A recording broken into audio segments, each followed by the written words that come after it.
Bonjour à tous, ici donc Jérémy.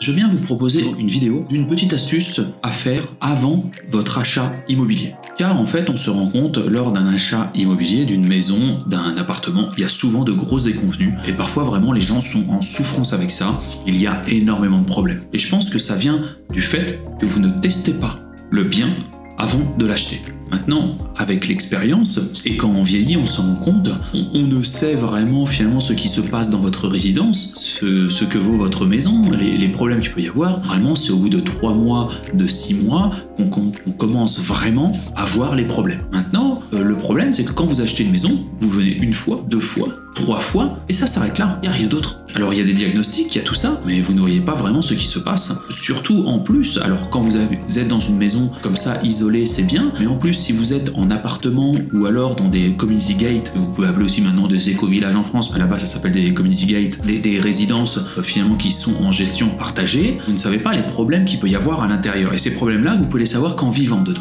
Alors on se pose la question, quand vous achetez une voiture, vous l'essayez. Et vous n'allez pas acheter une voiture comme ça, vous allez l'essayer pendant une journée, on vous donne les clés et vous allez la tester. Pareil, si vous voulez vous acheter une arme, vous allez essayer l'arme. Vous n'allez pas comme ça acheter un revolver sans l'avoir testé. Vos chaussures, avant d'acheter des petites chaussures à 20-30 euros, vous allez quand même les essayer avant de les acheter. Et alors ce qui est quand même incroyable, c'est que maintenant, pour un achat à 200 000, 400 000, 1 million, vous n'allez pas tester le produit. Absolument incroyable, et ce n'est pas normal. Maintenant, il faut savoir, alors c'est surtout répandu aux États-Unis et en Amérique centrale, mais je vous propose cette solution, c'est de tester avant d'acheter. Ça s'appelle en fait des locations avec option d'achat, c'est-à-dire que vous allez louer le bien pendant 3 mois, 6 mois, et à la suite de ça, vous aurez l'option, la maison est réservée, et vous avez l'option de l'acheter. Et parfois même une partie du loyer que vous avez payé sera déduit du prix d'achat de la maison. Franchement, avec tout ce qui se passe, tout ce que j'ai pu voir, toute mon expérience, il est quasiment inconscient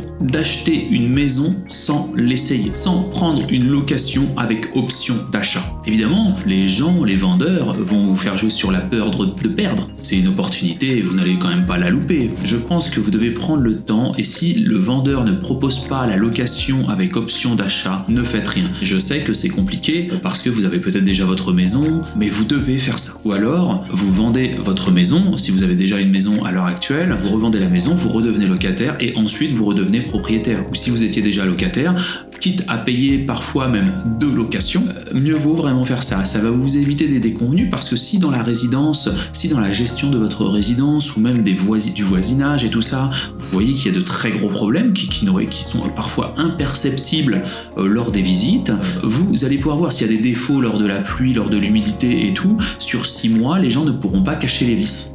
Je pense que c'est plutôt important, en faisant cette technique donc de location avec option d'achat, vous allez vraiment éviter de très grosses déconvenues. Et je pense qu'énormément de personnes seront d'accord avec moi, des personnes qui ont déjà de l'expérience dans l'immobilier, des personnes qui ont déjà acheté des biens. J'aurais tendance à dire, même pour du neuf, il faut quand même tester. Vous ne pouvez pas acheter, c'est complètement incroyable d'acheter quelque chose que vous n'avez pas testé.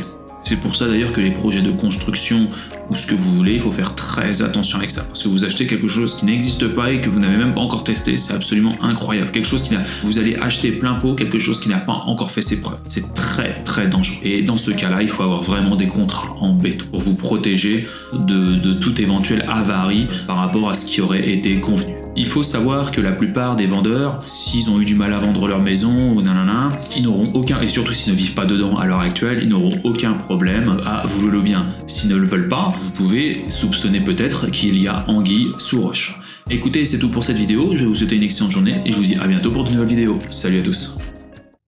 Un grand merci pour avoir visionné cette vidéo en entier. Si cette vidéo vous a plu, n'hésitez pas à vous inscrire sur ma chaîne et à liker cette vidéo. Un petit pouce bleu fait toujours plaisir et m'encourage dans mon travail. Je vous encourage aussi à laisser un commentaire si vous avez des remarques par rapport à la vidéo ou bien à la réalisation. Merci à tous et à bientôt.